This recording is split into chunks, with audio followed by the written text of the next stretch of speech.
Taeho wiped the sweat from his face as he dug deeper into the ancient battlefield. The morning sun was getting hot, and he had been working alone for 3 hours already. His shovel hit rocks and old pieces of metal, but nothing special yet. The other workers would arrive later, but Taeho always came early to this place. He loved finding old things buried in the ground. For 5 years, he had been digging up pieces of history from Korean battlefields. His small apartment was full of broken pottery and rusty weapons that he had cleaned and studied. Taeho was not married and had no children, so his work was everything to him.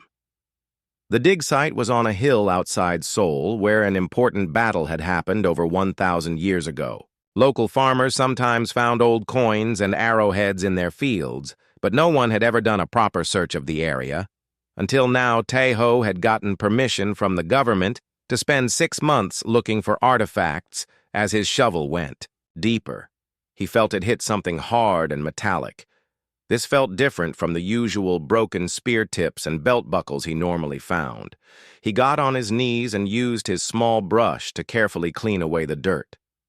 What he saw made him stop, breathing for a moment. It was a sword handle made of dark metal with beautiful designs carved into it. The metal looked new, even though it had been buried for centuries. There was no rust or damage at all. Most amazing was that the designs seemed to glow with a soft blue light that got brighter as he touched it. Taeho had studied hundreds of old weapons, but this one was completely different. The handle fit perfectly in his hand, as if it had been made just for him. When he tried to pull the blade from the ground, it came up easily. The sword was not stuck or heavy like old metal should be. The blade was long and perfectly straight, with more glowing symbols running down both sides. The metal looked like silver, but felt much stronger. When Taeho held it up to the sunlight, the whole weapon seemed to shine with its own inner light. He had never seen anything like it in any museum or history book. As he stared at the glowing symbols, something impossible happened. The ancient Korean writing began to change and move. The letters shifted around until they formed words he could read in modern Korean. The message that appeared made his heart beat fast with fear and excitement. All enemies of the fallen warrior are now your enemies. Taeho read the words 3 times to make sure he was not seeing things. The sword felt warm in his hands and seemed to vibrate slightly like it was alive. He tried to put it down, but his hands would not let go. Something inside his mind was telling him to keep holding it. He looked around the empty hilltop to see if anyone was watching, but he was completely alone. The other workers would not arrive for another 2 hours. He wrapped the sword in a cloth and put it in his car trunk. Even through the cloth, he could feel it humming with energy all day at the university. Taeho could not concentrate on his regular work. The sword was locked in his office desk, but he kept thinking about it. The glowing words stayed in his mind, and he wondered what they really meant. Who was the fallen warrior, and what enemies was the sword talking about?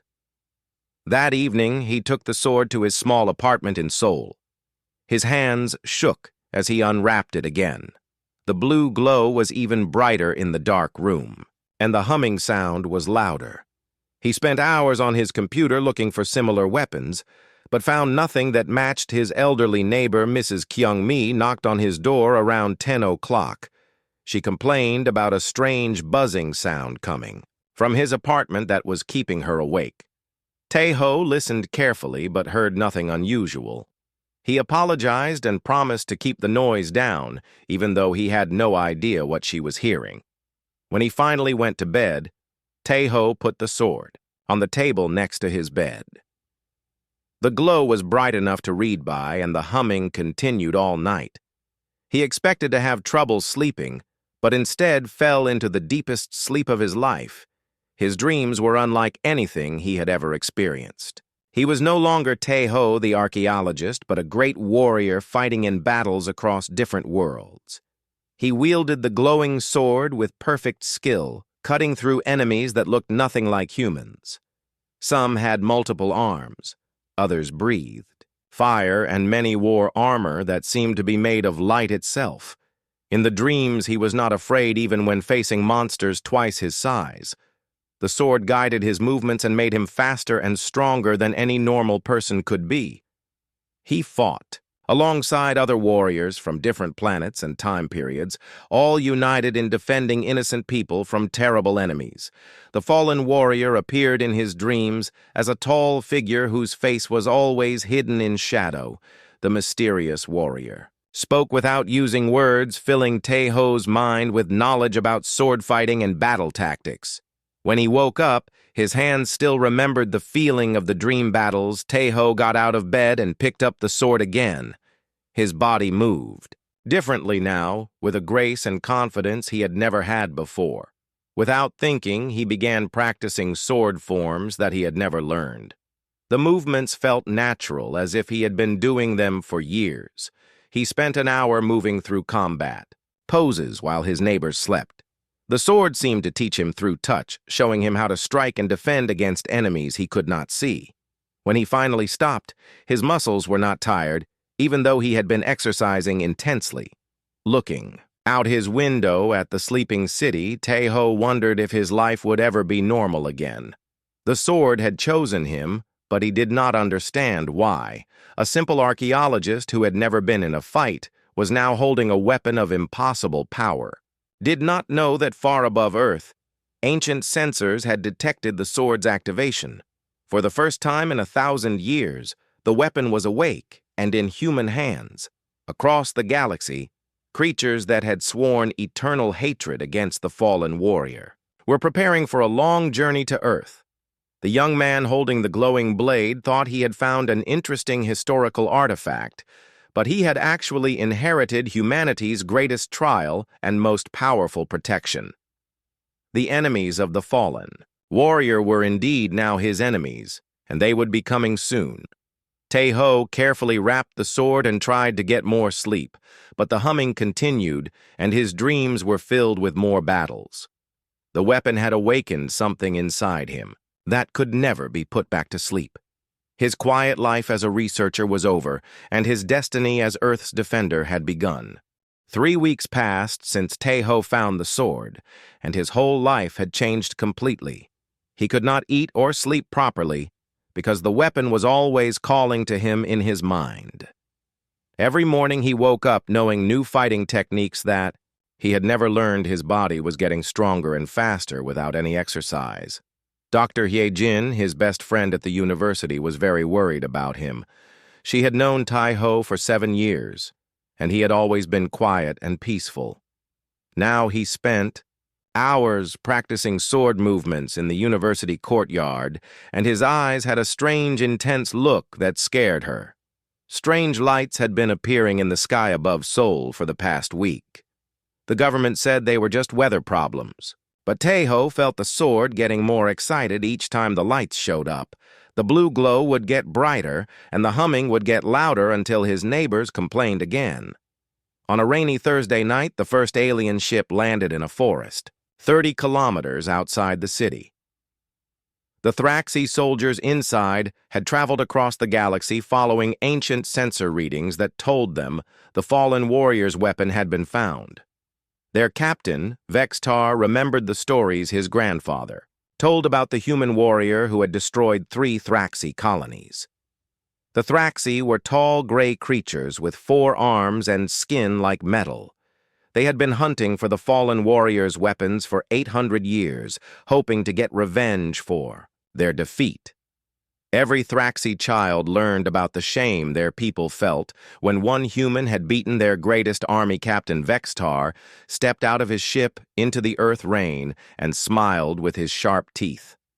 Finally, they had found the planet, where the cursed weapon was hidden. His soldiers carried energy guns that could melt steel and wore armor that could stop any human weapon. They expected this to be an easy fight. Taeho was working late in his laboratory when every computer and light in the building suddenly went dead.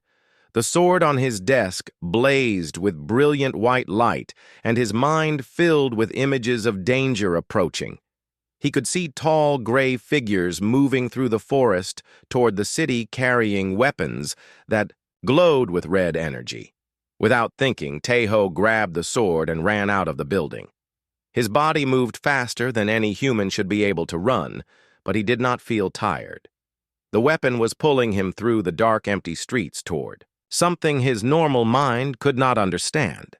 Dr. Hye-jin saw him running past her apartment window and followed him in her car.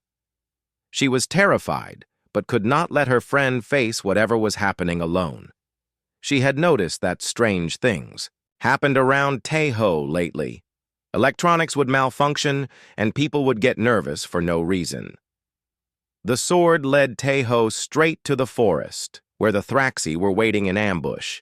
They had set up energy barriers and motion detectors expecting to capture the human easily.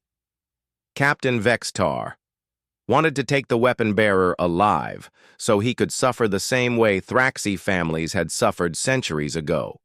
When Taeho entered the clearing, the aliens fired their weapons at him, but something impossible happened. The energy beams bent around his body like he was protected by an invisible shield. The sword in his hands grew brighter, and he felt the fallen warrior's memories flooding his mind. The battle lasted only 4 minutes, but it changed everything. Taeho moved like water flowing around the alien attacks. His sword cut through their metal armor like it was made of paper. When they fired their strongest weapons at him, the beams just bounced away harmlessly. Captain Vextar could not believe what he was seeing. This human fought exactly like the fallen warrior from the old stories. Every move was perfect. Every strike found its target, and nothing they did could hurt him. The Thraxi soldiers began to panic as their weapons proved useless. One by one, the alien warriors fell until only Captain Vextar remained. He fired his personal weapon, which was powerful enough to destroy a building, but the human just walked through the energy beam like it was not there. The sword came down, and the Thraxi captain joined his soldiers in defeat. Taeho stood among the wreckage of the alien ship, breathing hard but not injured. The sword was still glowing, and his mind was full of combat techniques he had never known before. He looked at his hands in amazement, wondering how he had done things that should be impossible. Dr. Hye-jin found him 20 minutes later, staring at the destroyed spacecraft and the bodies of creatures that looked like they came from a nightmare. She helped him understand that everything had changed now. He was no longer just a man who had found an old weapon. The aliens had recording devices that showed their home planet exactly what happened to the attack force. Within hours, ships across the galaxy received the news that the fallen warrior's successor had been found, and he was just as dangerous as the original Hye-jin, drove Taeho back to the city while he tried to explain what had happened. The sword was quiet now, but he could feel it waiting. For the next threat, he told her about the dreams and the memories that were not his own. She listened without judgment, because she had seen impossible things happen by morning. Government agents had surrounded the crash site. Military helicopters flew overhead, and scientists in protective suits examined the alien technology.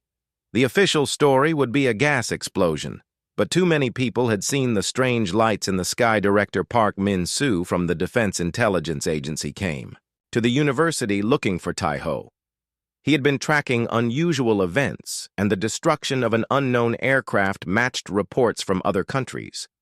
Similar incidents had happened throughout history, but never with witnesses who survived. When they met in a secure room, Director Park asked Taeho to demonstrate his abilities. The young man reluctantly drew the sword, which immediately filled the room with blue light. Every electronic device in the building malfunctioned, and the director felt a pressure in his mind like something powerful was watching him. That afternoon, Taeho learned that he was not the first person to find one of the fallen warrior's weapons. Similar artifacts had appeared at different times in human history. Always, they chose people who seemed ordinary but became extraordinary when they held the ancient blades. The government wanted to study the sword, but it would not leave Taeho's hands. When other people tried to touch it, they felt pain and had to let go quickly. The weapon had bonded with him completely and would not accept anyone else as its wielder. Dr. He-jin stayed with Tai-ho as he tried to understand his new role. She helped him research the historical records looking for clues about what they should expect. The sword had awakened and its enemies were coming. There would be more ships and stronger warriors arriving soon. As night fell, Tai-ho practiced his sword forms while Hye-jin watched from a safe distance. The weapon taught him, through touch and instinct, showing him techniques that no human school had ever developed. He was becoming something more than human, but still felt like the same frightened archaeologist inside. The first battle was over, but the war had just begun. Director Park took Tai-ho and Dr. Hye-jin to a secret facility deep underground in the mountains outside Seoul. The place was full of soldiers and scientists who had been studying strange events for many years. They showed him files about other people throughout history who had briefly gained impossible abilities before disappearing without explanation. Agent Cho Dong-wook was assigned to help train Tai-ho in modern fighting techniques. The veteran soldier had served in special operations for 15 years but had never seen anything like the young archaeologist with his glowing sword. During their first training session, Dong-wook attacked with a practice knife, expecting an easy victory. Instead, Tai-ho moved like he had been fighting his whole life. Every attack was blocked perfectly, and the sword seemed to guide his movements even when he was not thinking about what to do. Dong-wook found himself on the ground in seconds, wondering how a university researcher had beaten him so easily. The sword was teaching Tai-ho, but not just about fighting. In quiet moments, when he meditated with the weapon, he could access memories that belonged to the original owner. The fallen warrior had been human, but had lived over 3,000 years ago when Earth was part of a great community of different planets. Through these ancient memories, Tai-ho learned that his predecessor had made enemies of several aggressive species by always defending weaker civilizations. The warrior had refused to let bullies hurt innocent people, even when it would have been easier to look away. This noble attitude had made him many friends, but also many enemies. Dr. Hye-jin worked day and night studying the sword and trying to understand how it worked. Her research revealed disturbing information about the enemies they would soon face. The Thraxi had been only the beginning. 3 major powers in the galaxy had sworn to destroy anyone who inherited the fallen warrior's weapons. The Velkari Empire controlled hundreds of worlds and had fleets of warships larger than Earth cities. They were proud warriors who valued strength above everything else. The fallen warrior had humiliated them in battle, and they had never forgiven the insult. Their honor demanded revenge against his successor. The Seraphim Collective was even more dangerous. They were a species that shared one giant mind, instead of thinking as individuals. When they conquered a planet, they absorbed all the knowledge and memories of everyone who lived there, making themselves smarter and stronger. With each victory, Agent Dong-wook continued training Tai-ho, but noticed that the sword's power seemed to change depending on what kind of danger they faced against practice targets. It was just a very sharp blade, but when real threats appeared, it could cut through solid steel and deflect energy weapons. During one training exercise, Dong-wook accidentally cut himself with a training knife. The wound was deep and bleeding badly, but when Tai-ho touched him with the sword, the injury healed completely in seconds. Both men stared in amazement as perfect skin replaced the cut that should have needed stitches. The healing power only worked when someone was truly hurt, in need. The sword would not heal small cuts or bruises, but serious injuries disappeared when touched by the glowing blade. This discovery made everyone realize that the weapon was far more than just a tool for fighting. As weeks passed, Tai-ho's connection to the fallen warrior grew stronger. He learned that the ancient hero had not been born special, but had become extraordinary through his choices. When faced with evil, he had always chosen to fight even when it seemed hopeless. The fallen warrior showed Tae-ho visions of the future. Through their shared dreams, Earth would face an invasion unlike anything in human history, but humanity had hidden strengths that they did not know about. The sword was not meant to make one person into a superhero, but to wake up abilities that existed in all humans.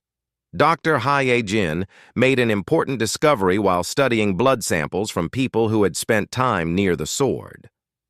Everyone who was exposed to its energy for more than a few hours began developing enhanced abilities. Some became stronger or faster, others got smarter or more creative. The changes were small at first, but grew more noticeable over time.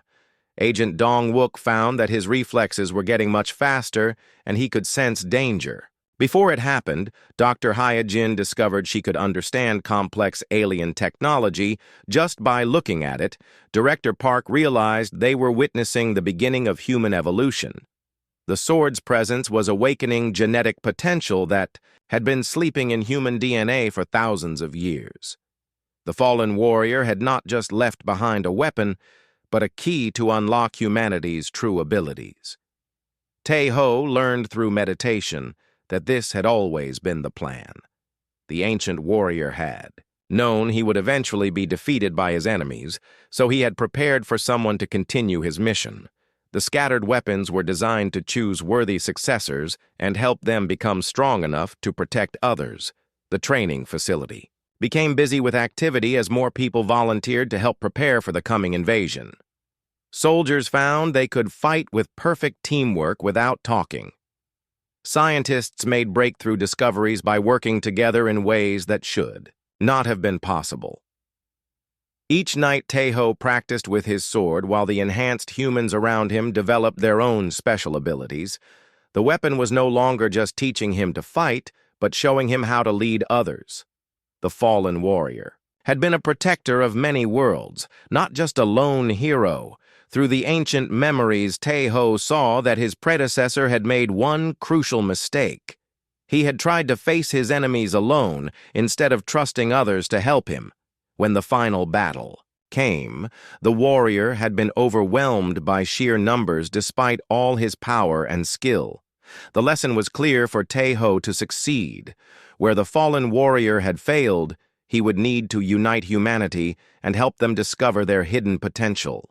Together, the sword had chosen him not because he was special, but because he had the heart to bring people together for a common cause. As reports came in of strange energy readings approaching Earth from deep space, Tae-ho knew their preparation. Time was running out. The Valkyrie fleet would arrive soon, and they would bring weapons capable of destroying entire continents. The real test of the sword's power and humanity's potential was about to begin. The fallen warrior's legacy was not just about fighting enemies, but about inspiring others to become their best selves. Tae-ho finally understood his true purpose as the sword's wielder. He was meant to be the spark that would ignite humanity's hidden fire and transform them into protectors of the galaxy. The Valkyrie fleet appeared in Earth orbit on a cold December morning like a collection of dark metal mountains floating in space. Each ship was bigger than most Earth cities and carried enough weapons to turn continents into glass. The alien commander expected to find a helpless planet full of primitive creatures who would surrender without fighting. Instead, Admiral Kethmore discovered that something had changed dramatically on Earth since their scouts last visited. Human military forces moved with impossible coordination, as if they shared one mind. Scientists had reverse-engineered captured alien technology in weeks instead of years that it should have taken. General Su Jin commanded the International Defense Force from a bunker deep beneath Seoul. She had been exposed to the sword's energy for 2 months and found that she could predict enemy movements before they happened. Her tactical abilities had grown beyond anything taught in military schools. The sword had been spreading, its influence like ripples in a pond. Everyone who spent time near Tae-ho began manifesting extraordinary abilities that grew stronger each day. Agent Dong-wook could now sense danger from kilometers away and move faster than human eyes could follow. Dr. Hyojin had become able to understand alien technology just by touching it. She led teams of enhanced scientists who built new weapons and defenses using principles they had never studied. The human manufacturing capability increased tenfold as workers developed perfect coordination and intuitive understanding of complex systems. When the first Velkari landing ships descended, they expected to face scattered resistance from a primitive species. What they found instead was a planet full of humans who fought like they had been preparing for this battle their entire lives. Every soldier seemed to know exactly where to be and when to strike. Tae-ho stood at the center of the largest battle, facing thousands of Velkari warriors while the sword blazed with golden light. The alien soldiers were each 3 meters tall with natural armor and weapons that could melt steel, but they could not touch the human who moved like lightning among them. Commander Kethmore himself came down from his flagship to face the sword-bearer in single combat. The Velkari leader had conquered 47 worlds and never been defeated in personal battle. His cybernetic enhancements made him stronger than 10 humans, and his energy weapons could destroy buildings. The duel lasted 4 hours while the battle raged around them. Kethmore struck with the force of machinery and fired beams that could cut through starship hulls, but the sword made Tae-ho more than human. The weapon guided every move and protected him from attacks that should have been instantly fatal as they fought. Tae-ho began to understand something important about the sword's true purpose. It was not meant to make him into a one-man army, but to connect him with every human who was fighting for their world. The blade grew brighter as he opened his mind to his allies. All across Earth, enhanced humans were pushing back the Velkari invasion. Soldiers fought with perfect teamwork.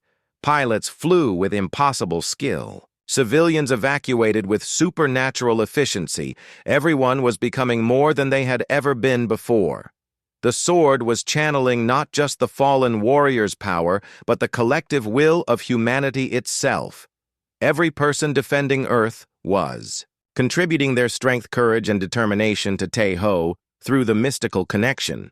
The weapon had awakened humanity's true potential for unity.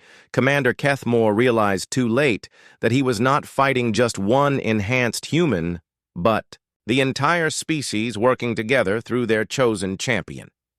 His weapons began to fail as Tae-ho struck with the combined force of millions of people who refused to surrender their freedom.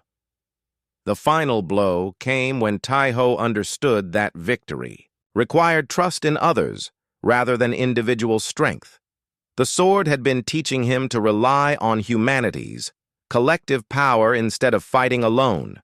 The blade blazed with light drawn from every human heart that beat with courage. Kethmore fell, defeated, his armor shattered, and his weapons destroyed. The surviving Velkari warriors retreated in confusion, reporting to their fleet that Earth was defended by something far more dangerous than they had ever encountered. The humans were not just strong individually, but worked together in ways that seemed impossible. Admiral Kethmore ordered his fleet to withdraw rather than face total destruction. His species valued strength above all else, and they recognized that humanity possessed a kind of power the Velkari could not match. The humans fought not just for survival, but for ideals that made them unbeatable. As the alien ships disappeared into space, General Sujin coordinated the cleanup efforts. Her enhanced abilities allowed her to manage logistics across multiple continents simultaneously. The human losses had been surprisingly light. Considering they had faced an enemy with superior technology, Dr. Hijin analyzed captured Velkari equipment and found that their technology was actually less advanced than it appeared. The aliens had focused on making bigger weapons instead of smarter ones. Humanity was learning to innovate in ways their enemies could not understand or predict. Agent Dong-wook led special teams to secure alien crash sites and rescue survivors. Both human and Velkari wounded were treated by medical teams whose abilities had been enhanced by exposure to the sword. Even former enemies deserved compassion and care. Tae-ho stood among the wreckage of the battle, feeling exhausted but proud. The sword was quiet in his hands, but he could sense its approval. Humanity had passed the first real test of their awakening potential. They had faced a superior enemy and won through unity rather than individual heroism. The victory celebration was brief because deep space sensors detected new threats approaching. The Seraphim Collective had noticed the Velkari defeat and was sending their own forces to investigate. This enemy would be far more dangerous than anything humanity had faced before. Unlike the Velkari, who were proud warriors, the Seraphim fought to consume and absorb other species. They did not want to conquer Earth, but to digest it completely, turning every human into part of their hive mind. The next battle would not be about strength, but about the survival of human individuality. Through his connection to the fallen warrior, Tae-ho learned that the Seraphim had been the ultimate enemy that had defeated the ancient hero. The collective had grown stronger over centuries by absorbing the knowledge and abilities of hundreds of conquered species. The sword had awakened humanity's potential, just in time for the greatest test they would ever face. The Seraphim were coming, and they would bring weapons that could attack the human mind directly. Humanity would need to prove that their individual spirits were stronger than forced unity. As enhanced humans across the world continued developing their abilities, Tae-ho prepared for a battle. That would determine not just Earth's fate, but the future of free will throughout the galaxy. The sword had made them strong, but the coming fight would test whether they could stay human. The deep space monitoring stations detected something impossible approaching Earth.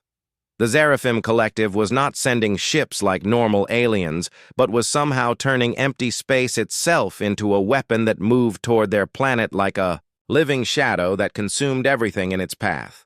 Dr. Hee-jin worked frantically with her enhanced research team, trying to understand readings that made no scientific sense. The collective operated in ways that violated every law of physics. They knew space itself was being converted into extensions of the alien hive mind, creating zones where reality followed different rules.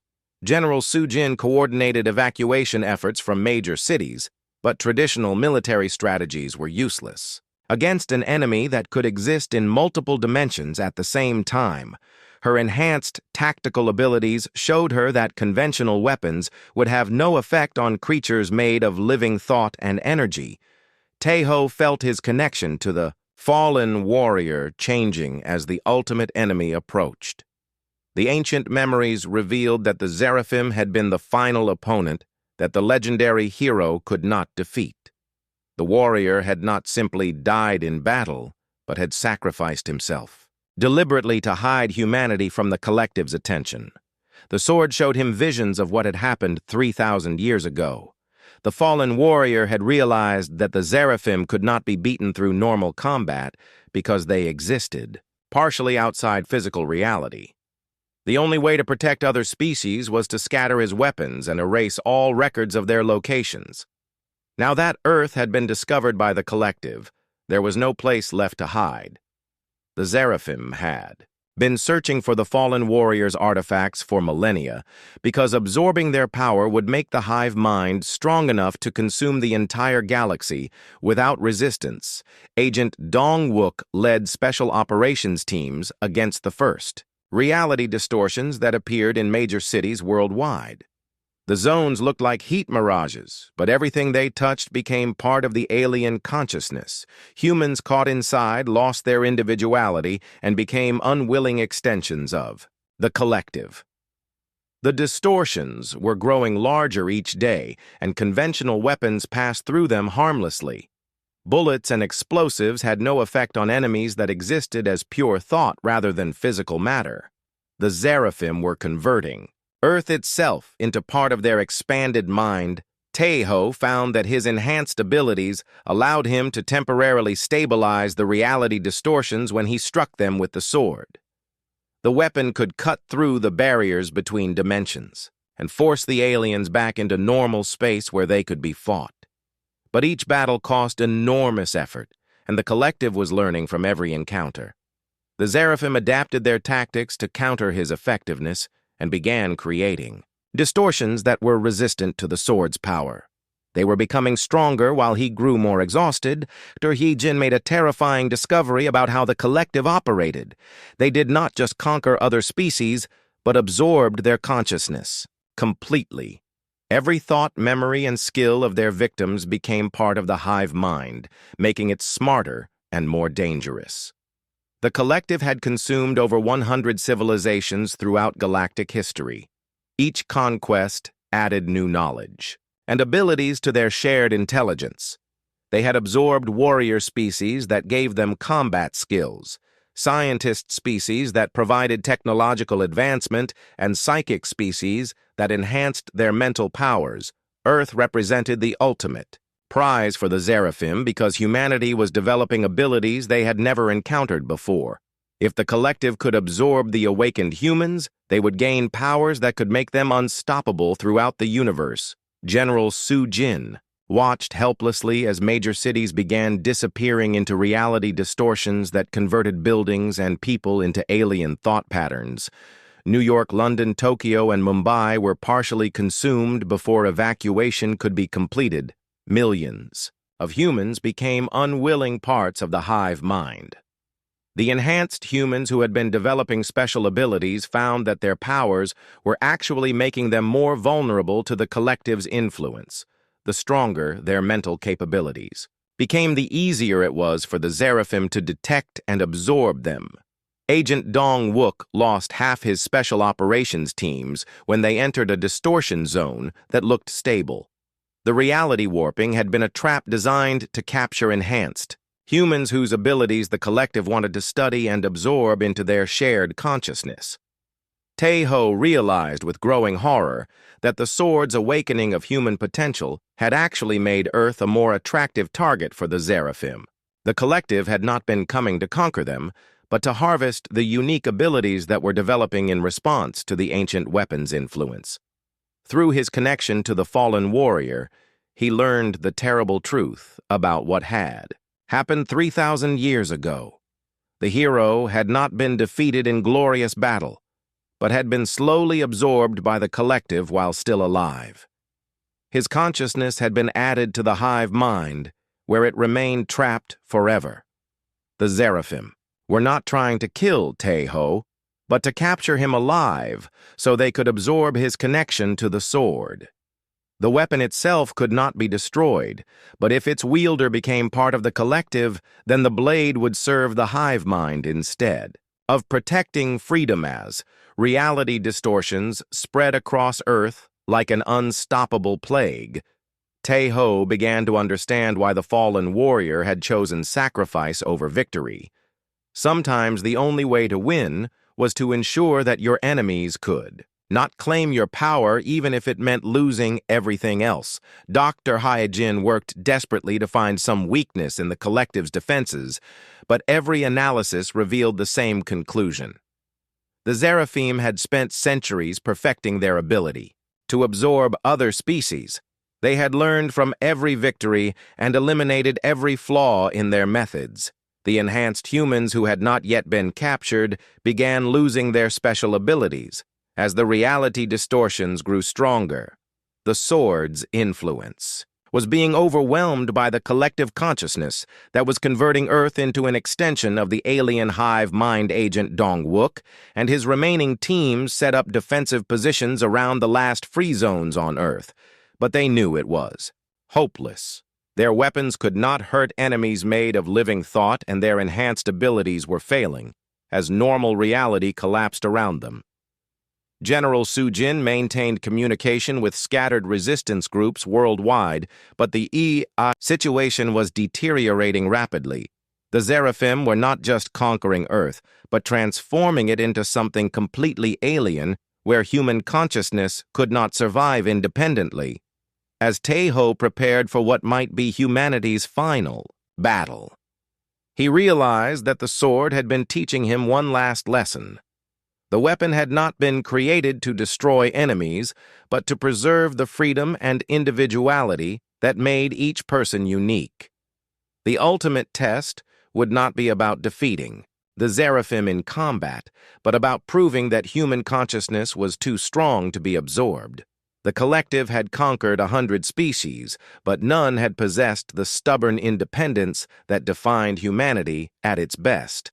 The final battle would be fought not with weapons, but with the power of individual human spirits, refusing to surrender their identity even when facing absorption into a hive mind that promised peace through unity. The sword would be their focus, but victory would depend on every human choosing freedom over surrender. As the Seraphim influence consumed more of Earth each day, Tae-ho finally understood the fallen warrior's true plan. The ancient hero had not scattered his weapons to create individual champions, but to establish anchor points for human consciousness itself. Each person touched by the sword's power was becoming a beacon of independent thought that could resist the collective's absorption. Dr. Hye-jin worked frantically in her laboratory as reality continued collapsing around Seoul. Her enhanced abilities allowed her to see patterns in the alien technology that normal humans could not detect. She discovered that the collective operated by overwhelming individual minds with shared consciousness until personal identity dissolved completely. Key to resistance was not fighting the Seraphim directly, but maintaining the network of connections between enhanced humans that the sword had created. Unlike the collective's hive mind, which forced unity on everyone, the human network preserved each person's individual identity while allowing voluntary cooperation. General Soo-jin coordinated the defense from her command bunker, even as the walls began shimmering with reality distortions. Her tactical genius had been enhanced by the sword's influence. But more importantly, she had learned to trust the judgment of every human under her command, rather than trying to control everything herself. Agent Dong-wook and his remaining Special Forces teams established communication relays between the scattered groups of free humans. Their enhanced abilities allowed them to maintain contact even as normal technology failed in areas where the Seraphim had twisted space and time. The network that emerged was the opposite of what the collective represented. Instead of one giant mind controlling millions of bodies, it was millions of individual minds choosing to work together while keeping their personal thoughts and feelings separate. This voluntary cooperation was something the Seraphim had never encountered before. Tae-ho stood at the center of the dimensional battlefield that had replaced downtown Seoul. The sword blazed with power drawn not from ancient magic, but from the determination of every human who refused to surrender their individuality. The weapon had become a focus for humanity's collective will to remain free. The Seraphim core intelligence manifested as a shifting cloud of energy that spoke with the voices of 100 absorbed species. It offered Tae-ho peace through unity, promising that absorption into the collective would end all human suffering and conflict forever. But the sword showed him the truth about what the collective really offered. The absorbed species had not found peace, but had lost everything that made them unique. Their knowledge and abilities remained, but their individual spirits had been extinguished forever. Through the network of enhanced humans, Tae-ho could feel the thoughts and emotions of millions of people who were still fighting. For their freedom, each person contributed their unique strength to the resistance. Children offered innocent hope. Soldiers provided trained courage, scientists gave analytical thinking, and ordinary citizens shared simple human stubbornness. The collective had absorbed countless warrior species and gained their combat skills, but they had never faced beings who could unite without losing their individual identity. The Seraphim core intelligence began to show signs of confusion as its usual tactics failed to work on the human defenders. Dr. Hye-jin discovered that the collective's greatest strength was also its weakness.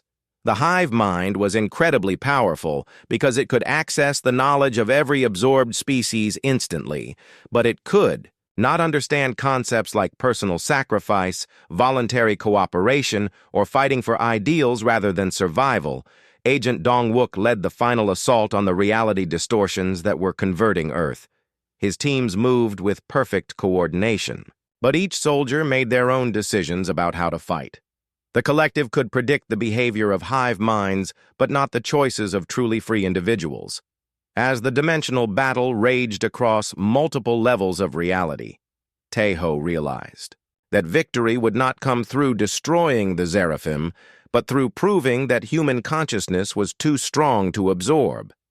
The collective had spent centuries learning to overwhelm other species, but had never met minds that grew stronger when challenged.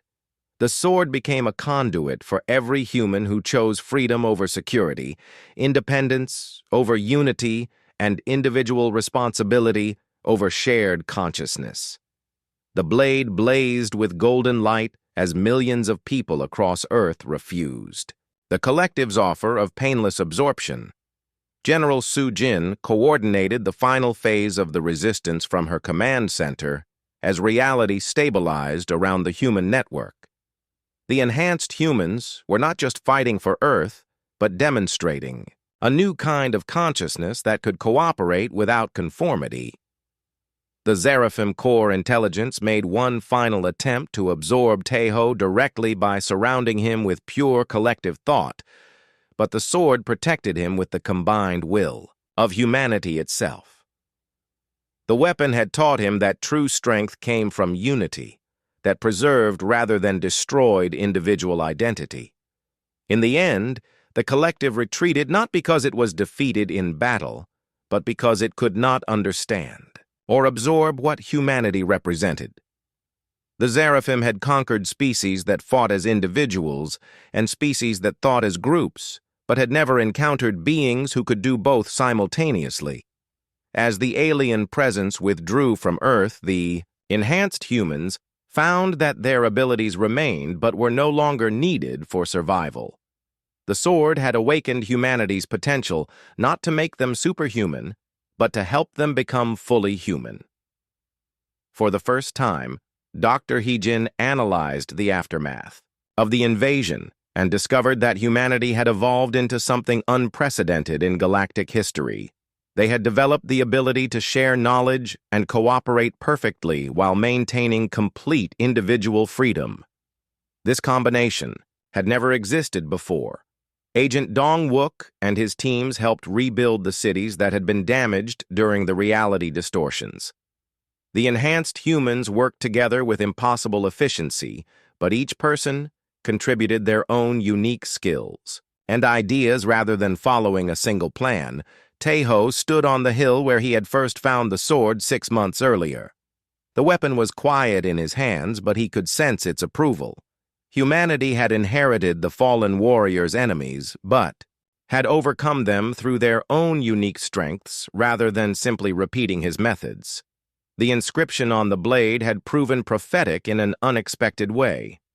All enemies of the fallen warrior had indeed become humanity's enemies, but the real victory was discovering that their greatest enemy was the assumption that survival required sacrificing individual identity.